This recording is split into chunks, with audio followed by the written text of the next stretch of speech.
अस्सलामु अलैकुम वरहमतुल्लाहि वबरकातुहू। उम्मीद है कि आप तमाम अल्लाह के फजल करम से बखैरियत व आफियत होंगे। अब आइए आज की चंद अहम खबरें देखते हैं। नई दिल्ली। राष्ट्रीय स्वयंसेवक संघ के सरबराह मोहन भागवत ने महाराष्ट्र में मराठा रिजर्वेशन के लिए जारी तहरीक के दौरान नागपुर में कहा कि समाज में मौजूद तफरीक को दूर करने के लिए रिजर्वेशन बहुत ज़रूरी है। उन्होंने कहा कि समाजी निज़ाम में हमने अपने ही इंसानों को पीछे छोड़ दिया है, हमने उनकी परवाह नहीं की और ये तकरीबन 2000 साल से हो रहा है। उन्होंने कहा कि जब तक हम उन्हें बराबरी फराहम नहीं करते कुछ खास इक़दाम करने होंगे। मेरा मानना है कि इन इक़दामात में से एक रिजर्वेशन है। रिजर्वेशन उस वक्त तक जारी रहना चाहिए जब तक इस तरह की अदम बराबरी है। संघ आईन में दिए गए रिजर्वेशन की मुकम्मल हिमायत करता है।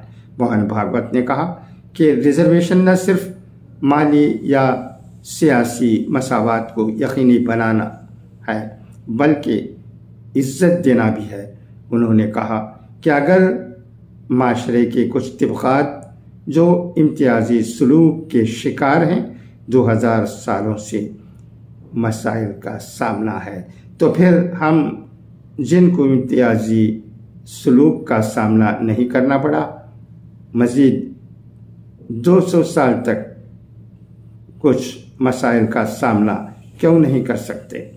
नागपुर में दिया गया आरएसएस के सरबराह का ये बयान इसलिए भी अहमियत रखता है कि रियासत में मराठा रिजर्वेशन के लिए तहरीक चल रही है और गुज़िश्ता जुमे को जालना में रिजर्वेशन की मांग करने वाले मुजाहिरीन पर पुलिस ने लाठीचार्ज भी किया था, जिसके बाद रियासत की एकनाथ शिंदे सरकार को सख्त तनकीद का सामना करना पड़ा था और नायब वज़ीर आला देवेंद्र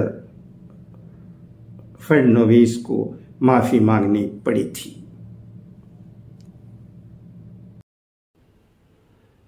नई दिल्ली।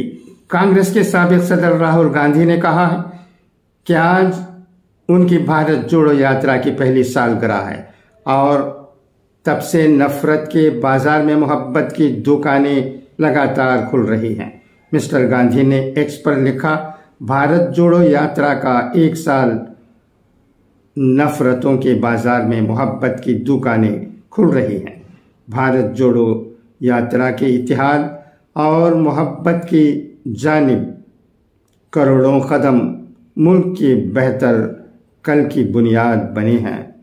यात्रा जारी रहे, नफरत मिटने तक, भारत जुड़ने तक, ये वादा है मेरा। इसके साथ उन्होंने भारत जोड़ो यात्रा पर एक वीडियो भी पोस्ट की है जिसमें भारत जोड़ो यात्रा के झलकियां दिखाई गई हैं।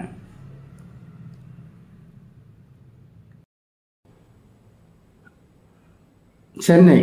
डीएमके एमपी डी राजा ने सनातन पर तबसरा करते हुए कहा कि उदयनिधि स्टालिन ने सनातन का मुआवजा डेंगू और मलेरिया से करते हुए आजिज़ी व इंकिसारी का मुजाहरा किया।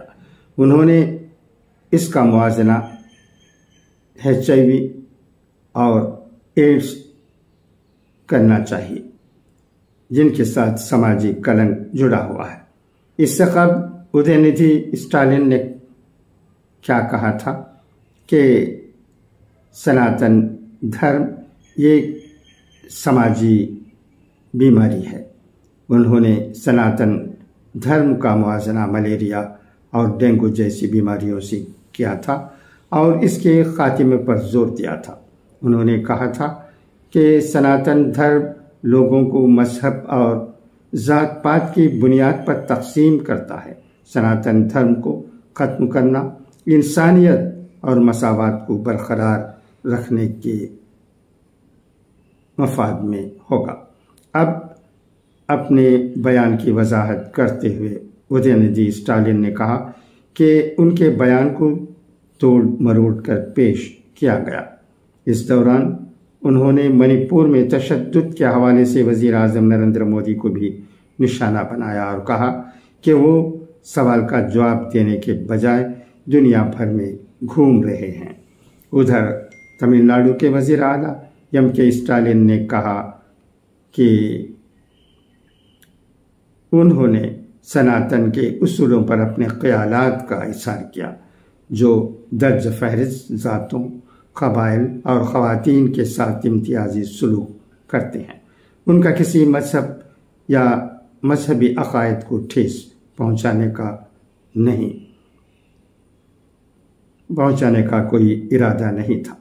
मीडिया रिपोर्ट के मुताबिक उन्होंने कहा कि बीजेपी की हामी क़ुव्वतें जाबिराना उसूलों के खिलाफ अपने मौक़िफ़ को बर्दाश्त करने से कासिर हैं और एक झूठी कहानी फैलाने का इल्ज़ाम लगाते हुए कहा कि उदयनिधि ने सनातन ख़यालात के हामिल लोगों की नस्ल कुशी का मुतालबा किया था।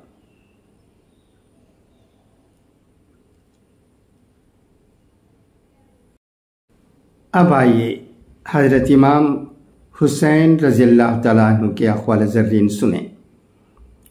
जब जिस्म मौत के लिए है तो अल्लाह ताला की राह में शहीद होना सबसे बेहतर है। जल्दबाजी हिमाकत है और ये बदतरीन इंसानी कमज़ोरी है। आला दर्जे का माफ़ करने वाला वो है जो बदला लेने पर कादिर हो मगर अफू व दरगुजर से काम ले। जो काम तुम्हारे करने का नहीं, यानी जो काम तुम्हारी ताकत से बाहर है, उसके करने की जिम्मेदारी अपने सर न लो। अच्छा, तो अब इजाज़त, इंशाअल्लाह फिर मुलाकात होगी। खुदा हाफिज़, फ़ी अमानिल्लाह।